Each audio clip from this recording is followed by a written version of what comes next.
Сегодня будет ваша любимая рубрика «Что нас удивило в Польше?».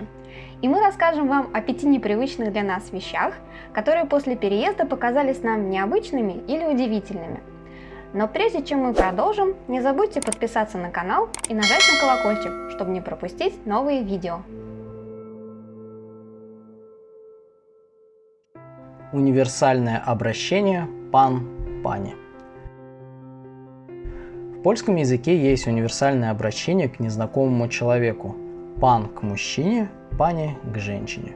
Причем оно употребляется независимо от возраста. Вы можете сказать «пани» и молодой девушке, и женщине, и старушке. «Пан» также подходит и парню, и мужчине, и дедушке. Это очень удобно, упрощает взаимодействие в обществе и устраняет неловкость при необходимости обратиться к незнакомому человеку.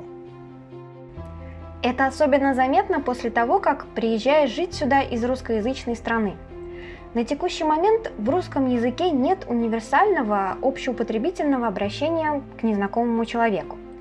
Если во времена советской власти было «товарищ», причем как к женщине, так и к мужчине, то сейчас наиболее часто используется девушка, молодой человек или женщина-мужчина. Но так как это связано с возрастом, иногда это приводит к неловким ситуациям. Например, можно обратиться девушка к женщине не юного возраста, и это может прозвучать как насмешка, а не уважительное обращение к незнакомому человеку. С другой стороны, женщина может прозвучать обидно для дамы, которая не считает себя достигшей возраста женщиной. То же самое с обращением «молодой человек». Оно довольно странно звучит при обращении к человеку в зрелом возрасте. Однажды я был свидетелем такой ситуации в магазине, когда продавщица обратилась к молодой человек, пожилому мужчине.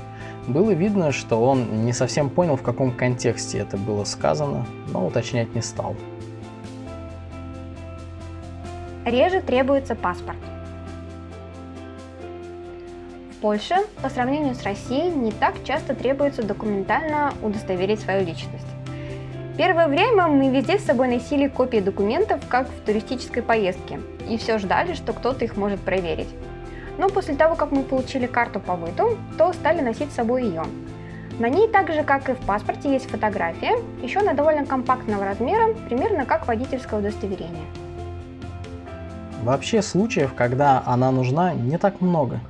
Например, в больнице или когда покупаешь билеты на поезд, когда бронируешь гостиницу. Но если ты въезжаешь с семьей, то спросят только твои данные человека, который делал бронь. Также с билетами на поезд. Если ты покупаешь 2 билета, то пишешь везде только свое имя, даже без номера документов. При проверке билетов посмотрят, совпадают ли твои данные, а имя второго пассажира не нужно даже указывать. По крайней мере, речь идет о поездах внутри Польши. В России при заселении в гостиницу нужны данные паспортов всех гостей, даже свидетельство о рождении ребенка. Также при покупке билетов на поезд на каждого пассажира заполняются данные, как при покупке билетов на самолет. А еще, когда в банке в России покупаешь валюту, то тоже требуется паспорт. В Польше валюту мы покупали в обменных пунктах, и там личность удостоверять было не нужно. Возможно, в банках здесь так же, как в России, но нам пока не предоставилась возможность это узнать. В городе можно встретить диких животных.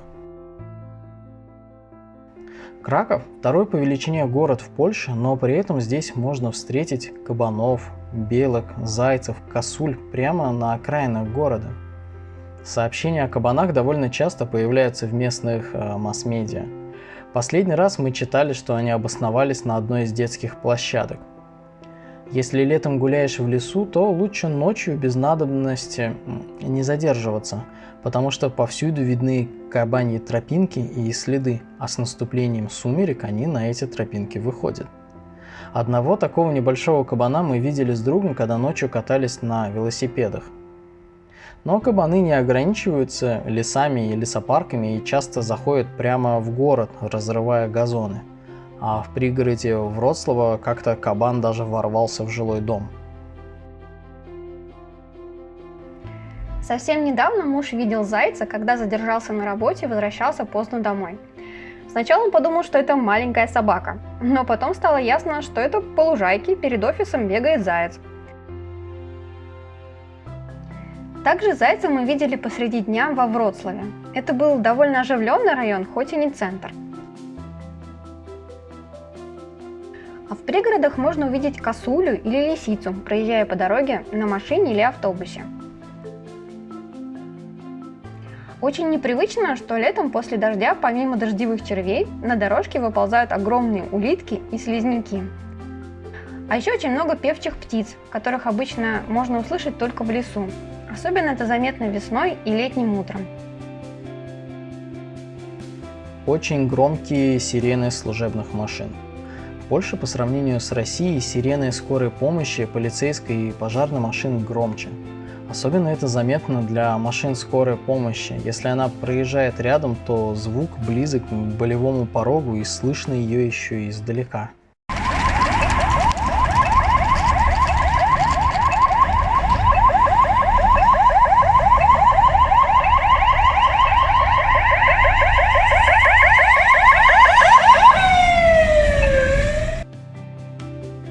Много вьетнамских ресторанчиков.